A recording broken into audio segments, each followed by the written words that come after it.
Father that shows up, ask him where he been. He wasn't in my son's life. He wasn't in Errol Victor's son's life, because that's the only dad he knew. And if he was living today, he'll tell you who his dad is. He gonna tell you what a father is, what a man should be by looking at him, Errol Victor. This man never did nothing for my son. And his name is also ML Lord I'm speaking of. Never did nothing for him. He have lost nobody. In order to lose something, you got to have it. So he never had him. He never gave no type of birthday card, clothes, shoes, paid no medical bills, or did anything that a normal father should do for their own. He done nothing. So he want me and my family to pay for him? How you gonna worship the dead and ain't do nothing when he was living? It don't work like that. I'm tired. I'm hurt, and I'm disappointed. I know my family coming through this because we got God on our side. But I'm tired of people pretending. I'm tired of people ain't talking, ain't doing nothing. And these are people that we have no idea who they are. They wrote this whole story about murdering family, a child. But they never came and asked us nothing. They actually trying to feel that we got together and say, let's take one of our children out. Come on, think about it. You got to think about it. We had 13 boys. And we just choose one out of the bunch? After 4 years we've been married? Come on, you got to use your heart. You got to use common sense. If you got to bring, you understand what I'm saying. Ain't no way impossible.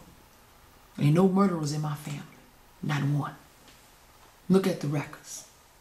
Look at the backgrounds. Look at the life. We are not murderers. We are family that lost. That's it. And everything that we've been through, people have already pulled my children apart. And speaking, you're talking about OCS?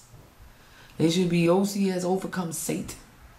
Because they actually pulled my children apart. Ripped them out of our family. We lost a son, they lost a brother. We have 14. Then they pulled the rest of them that I had birthed. 5 of them, which it was 4 now. And they spread them out. And my other babies that me and my husband had together, and the children that we have as spiritually connected, they put them in separate homes. They're not even there to give them love. They probably wonder where mama and daddy at.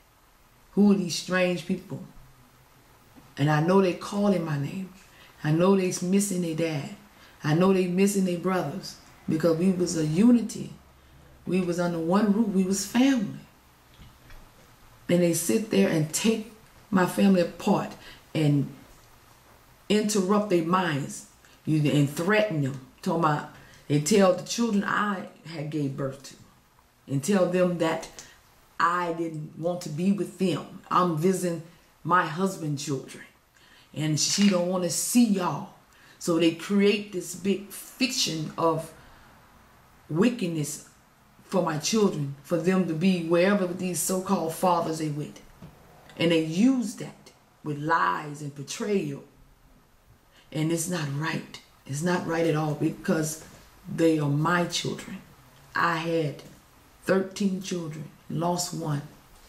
I have 12 children, 12 boys. And they came and plucked them out. And the ones, they sit there and stand right now today, they still call me mom. And they still say they love me. They still there with dad. But unfortunately, we cannot be in their life. We can't. They won't allow us to see my babies. And they didn't had a birthday since this happened. I can't give my children baths, feed them, put their clothes or PJs on when they need, or be a mother to them. My husband can't go and take his little ones on a ride or spend time with them, play ball with them, teach them the values of the world and how to be men. laugh and just being a father with them. My oldest son, my oldest son, really the 21, can't see his brothers. 8 months. 8 months. I can't even sleep or eat right because I can't even have my children, or that we're not in the same household. They create these stories. They don't want to know the truth. No one asks us something. They look beyond that. And all I'm saying, they tear my family apart. They're tearing them apart. I don't know where my children lay their heads at tonight. This moment, this second. There's a mother or there's parents can understand what we're speaking about, how we feeling. This is my speaking out.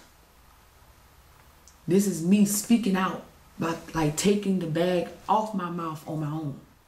They kept my mouth closed. They didn't want to hear from me. They didn't want to hear anything that I had to say. Quote, somebody else might be teaching me. You can't teach somebody that's been taught already.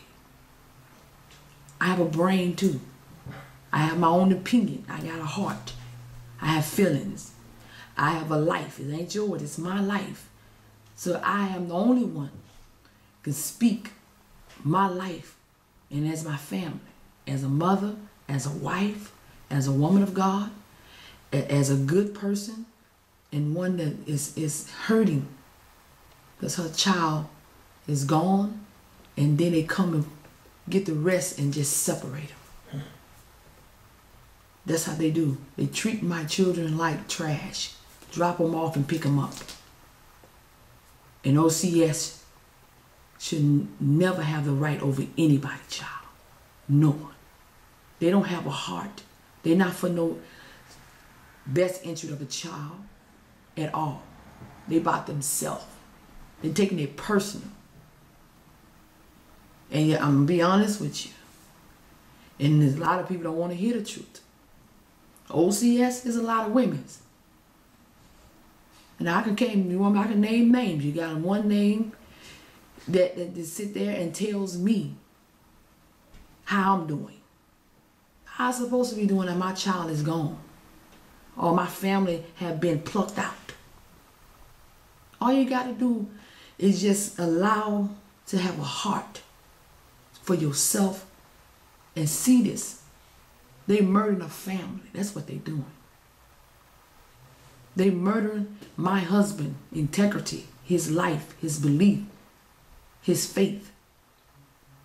They murdering a mother, and they robbed me and stole the part that I'm supposed to be as a mother for my children, as well as a wife. I don't supposed to talk, they say. I'm being abused, they say. My first year anniversary, I got a Mercedes for my first year anniversary. For Valentine's Day in 07, I got an Escalade, which is a truck. I go as come as I please. I do whatever I want to do. I had access of much funding in my account to spend whatever I want to spend. Even sometimes I overdrawn and my husband put it right back in there. That's privilege. That's privilege. And I always been treated like a queen. And my sons are prince. OCS treated my children like trash. Like they leftovers. That's how they doing them. I can't even hug them or brace them or do nothing. So what I gotta do? I gotta say a prayer every night to make it by the next day. Me, my husband, my family. I don't even cook the way I used to cook.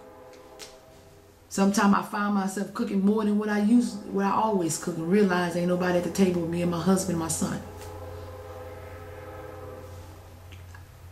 I don't know what else to say. I don't know how to explain my feeling.